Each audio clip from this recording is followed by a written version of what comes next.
All right, Cofield here in Atlanta, getting ready for UFC 88. Chuck Liddell is with us.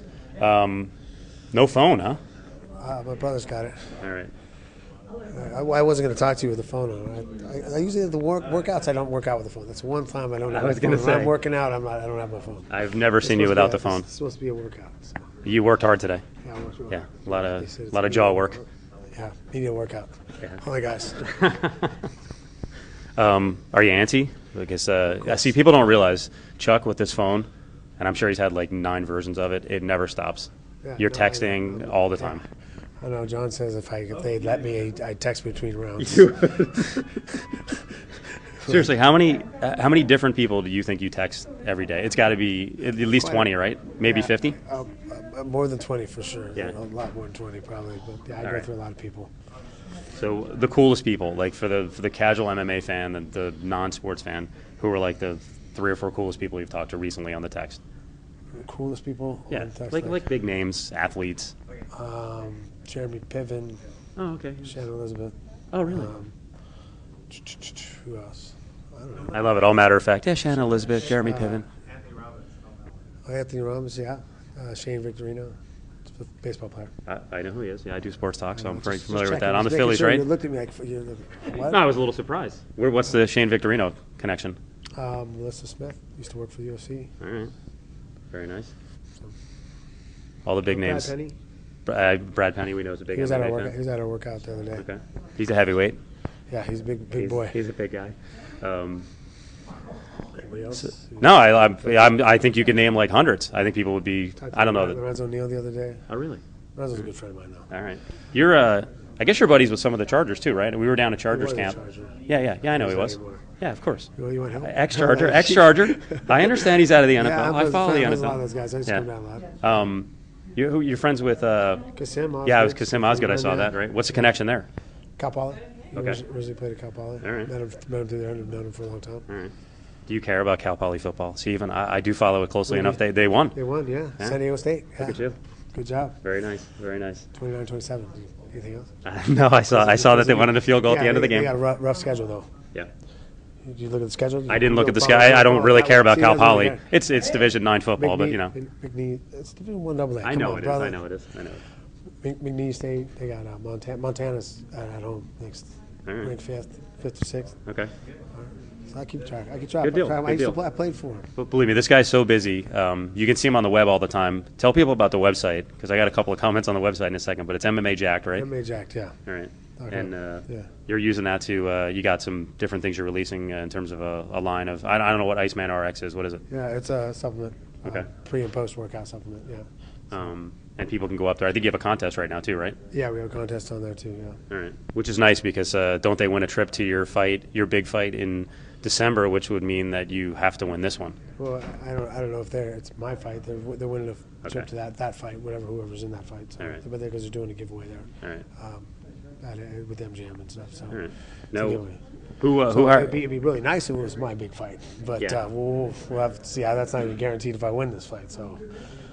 You're sounding frustrated. What's going on here? Are you unhappy with UFC? Your break? No, I'm not. I'm not frustrated at all. I'm just saying it's not something we've really even crossed. We haven't talked about it. We haven't done anything. Yeah. So it's like I said. I concentrate on one fight at a time. You probably should. Yeah, it's usually better for you. That's a good idea. It works out better. That's a good idea. Now, who did the staffing for the MMA Jack? Because the guy on there, I enjoy him. When I guess he comes to your house, is it Scott Greenman? But Chris Greenman. I'm sorry. But I literally think he may explode if someone touches him. He's very puffy. I don't know. He's just always sweating, and is he not? Yes, I agree. That's great. What? Am I dead now that I said that? Because he looks like he weighs about 260. So. No, he's about this tall. Okay. But he's always. He wrestled with me in college. Oh, he did. Yeah. All right. He's just always flexed and fired up. I make fun of him for that. He's kind of an airbag. It's okay. He does a great job on the interviews. Kind of looks like Fraggle. A little bit. Yes, I do remember that. Yeah. Kind of looks like Fraggle. All right, so now he knows he's more mad at me than you. So yeah, exactly. So the week of the fight, I should get his name right. That's the first problem. The week of the fight here, how is it different than Vegas? Because we've actually chronicled in the past, and we have a real big gossip columnist there. Every time you went out, they would allege that you're out drunk, you're out drinking, you're not getting ready for the fight. How is Vegas different than Atlanta? Because I know you're, I'll use the word excuse, but your reasoning for that is that you're a late night guy and you do like to go out. So what do you do when you go to a city like Atlanta? Does it just kill you? I mean, no, I just do other things to hang out. I mean, we still stay up. I'm going to sleep between like 4 and 5 right now. Yeah. So I mean, we fight at 12 o'clock at night. So if I'm going to bed at the time everyone says I should, I'll be asleep for 2 hours when I start fighting. Right. So yeah, it just makes no sense. Yeah. I mean, just the same in Vegas. I'm usually when I was in Vegas, I was back in my room by 2:33. And I go to sleep at 4. So but I'm fighting at 9:30 at night, so it's really still the middle of my day. How much different is it on the East Coast, though? Like you said, it's you're basically going off at midnight. I mean, does that screw up your clock, or and can it screw up other guys' clocks? Well, honestly, it doesn't screw up my clock. I just stay on the same schedule I was at home, and then just it's 3 hours later here. Just don't change my schedule. Yeah. I mean, I get up around 12:01, and except for when you guys make me do things. These guys make me do some interviews. I'm like complaining about it being early. They're like, wait, it's like 10:30 there. I'm like, well, it's still early. I don't get up. I'm not getting up till 12 or 1. But yeah, just get used to you got to killing time all day. I don't think I even head over to the arena until 10:30. Right. You mentioned the interviews and media responsibility. You're comfortable with that now at this point, right? I mean, you've been on top of the game so long. I mean, there's a lot. I don't think people realize how much stuff you guys are doing, and it's getting more and more. I saw you did some radio interviews last week, kind of in the middle of the week. Yeah. Well, I mean, they've gotten a lot better about getting them. We get them done early in the week. You know, and some of the fights, it's they're not putting as much on the guys that are fighting. I don't have as much. Actually, a little while, about a year ago, 2 years ago, we were doing a lot more interviews week of than we are now. Yeah. Like they kind of learned how to get it out of the way and how to do things and let us relax the last couple of days. So Thursday I really don't have much. Friday I don't have much. So it makes it a little easier. Friday I'm cutting weight, so it's no fun to have it anyway. We just got the press conference on Thursday. Yeah. So I heard an odd one last week. You were on in Miami, and you must get. Do you get this all the time with the guys were asking you if you were drinking while you were and actually you were getting your toenails done, which isn't a shock to people who cover the sport, but they're asking if you were drinking, and I guess a lot of that's based on the Dallas video from a year ago. Do you ever get tired of it? I know you said on the interview you're like, who cares? Yeah, I don't care. I mean, they're retarded. It's all right, well, basically, usually that guys that come up with those questions are guys that don't know enough about the sport or don't know anything, don't know what to ask. So that's something for them to ask. It's a quick, oh, this is funny, something. They're not very creative and they don't, it's okay. If they got some point, do you have a point to that? Okay, yeah, all right. Yeah, I drink occasionally when I'm not training. I was actually sick for that, but I'll get tired. I can continue to argue about it or just blow it off. It doesn't matter to me. So that video is infamous. The other one, I don't know if you've seen this one. How many times do you think people have videoed you? We'll get to your current relationship status here in a second, but how many times do you think people have videoed you at clubs? I couldn't tell you, man. Because there is one up on the web where you're getting a lap dance from a couple of chicks, and I'm like, that guy is brave. Because if you had turned around, what would you do? What would you have done in that case? I didn't care. Why? I was single, man. I didn't care. I wasn't doing anything wrong. That was at Pure too. It was a regular club.